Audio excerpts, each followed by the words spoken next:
Heavy traffic crippled the Third Mainland Bridge Monday morning after protesting residents of Oworonshoki, Kosofe Local Government Area blocked the inward lane. The demonstration was triggered by the demolition of houses in the community by the Lagos state government. Thousands of commuters were stranded for hours as motorists diverted to alternative routes. Residents accused the state of rendering families homeless without adequate notice or compensation. Demolition, which began Saturday, was carried out by a combined enforcement team targeting what authorities described as illegal structures along Lekki and Iyana, Oworonshoki coastal lines. Protesters confronted security operatives and Lagos Commissioner of Police Moshood Jimo, vowing not to vacate the bridge until demolition equipment were withdrawn from the area.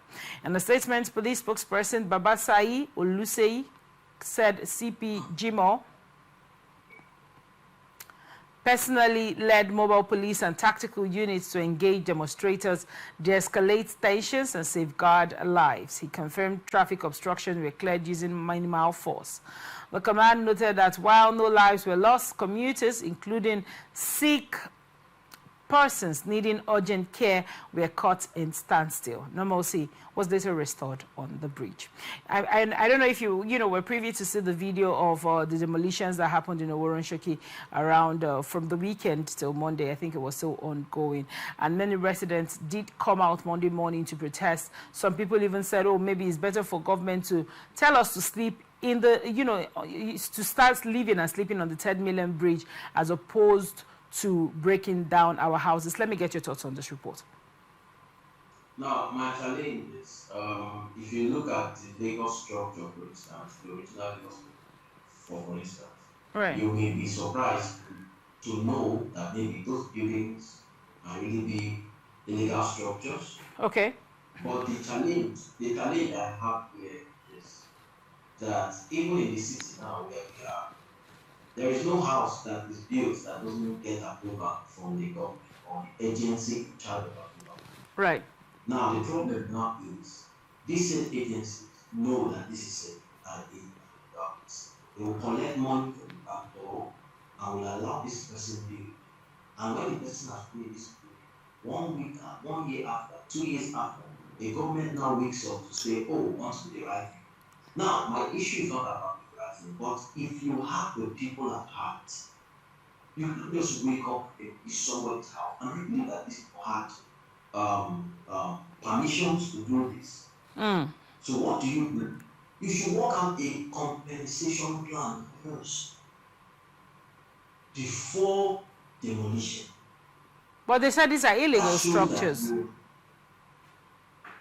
That's what I'm trying to say to you. What made it illegal? Because, for instance, in the city where we live, right? I know you have been passing sometimes, see some buildings, and you come and see write-ups like "Obia, remove," right? Right. You see "Obia, remove." That is saying that no approval. Then after a while, maybe some weeks after, you now see that those things that they wrote, and the person didn't. So which means no building actually is done without approval. I don't know if you understand. Right. Because this is the Nigerian law. So the question is, what makes it an illegal building? They need to be transparent about these things. Because for the people to go and protest means that there is something wrong about the process.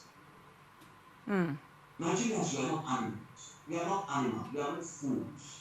The truth is, if you do something right, nobody will fight you. You will see that people will be begging. People will now come to the internet or something, say, "Please, governor, show us mercy, do this, do that." But because it is wrong, that's why you are having this reaction. For me, our government should have the people at heart. Our government is not the same Lagos that what's the name of that resort in Lagos that they said that they've calculated the coastal lane to go to the resort. Right. They forced the owner of the place to shut the place down. They demolished them. Finally now, Landmark. They are not using it. They are now going around the resort. So why did you demolish that resort in the first place? So that tells us that all these things that say is simply land grabbing. And at the same time, I don't know, but please, our government should meet half the people at heart. We voted them in, I assume. So they should also do things. What do you mean? What do you mean by assume? Let us say, I know. It's well. Let us say we voted them in. Let's do the assume for now.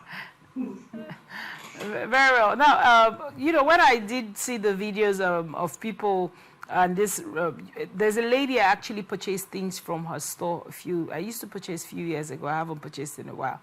And she was so excited to share her, beautiful house that she and her husband and her family actually got around this area. I think it was done last year.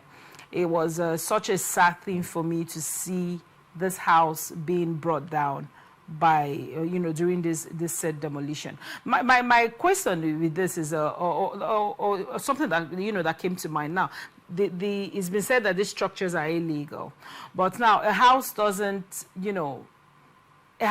just grow from ground up in 5 hours. Exactly. Right? Exactly. People put in the work, the foundation is done. It's a gradual process till one house finishes.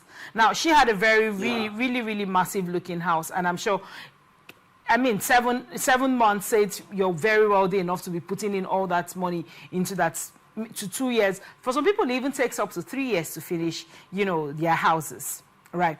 Now, one house has been built in a place that is illegal. Why do we watch 2 houses, 3 houses, 4 houses? We have up to 500 houses before a government comes to say that is illegal. Do you think that is just sheer wickedness? Or like you said, there are other actions behind it? That's what I'm saying. For me, there is something more behind this demolition. As long as I'm concerned, they should come and prove, because think about it. I want to invest in land, for example, and I'm going to spend millions of dollars. I want to build a house, and I'm going to spend millions of dollars. Do you think that I will be stupid enough not to check out, not to find out, not to be sure what I'm doing? That's why I said all these buildings were approved by the same government. And then tomorrow, the same government wakes up to say, whether you say it was a government agency, somebody to... Why do you think that is done? Do you think this stems from more of an internal problem, and that because people, the actors that do this internally, do they get punished, or people just get punished because they invested in these places and decided to get houses in this area? There is someone inside that signs these things, don't you think so? Now I'm saying, if the government wants to get it right, they should start their internal audit first of all. Who are the people approving these buildings? Because I know before you build any city in Nigeria, your building plan, first of all, the land needs to be registered. All right. With the government. Number 2, when you are done drawing, whatever architects have finished drawing, you also going to register that drawing. Then, when it is now time to build, you also have to register the building before you start building. So you don't just build in Nigeria. It's everywhere. It's everything. This is something I look at. It's everywhere. You can, because the truth is that even if you want to, you can't hide the why, because you are going to call in laborers. You're going to have passerbys. And the thing about this, the moment you start building, imagine be one of the laborers that we employ that will go and tell them that this will come to register, and then the particular agency will come to your side after them shut down several sites. Right. You understand me? Yes. So the question, the government should begin with the approval process. Prove the people in charge of this state. Why will you approve this building knowing that this is an illegal space? They should start from there. If they can get that place right, this is painful. Somebody's hard-earned money. Now you've rendered them homeless. There is no compensation. There is nothing. And you say, just wake up and say it's legal, and you bring up and you don't care. No, for me, we should begin to think on how to make our people happy as leaders. That's what leadership is all about. Right. Even if this must be done, there is a way you can do it, and people will not be this hot. That's Right. what I'm saying. Right. Thank you.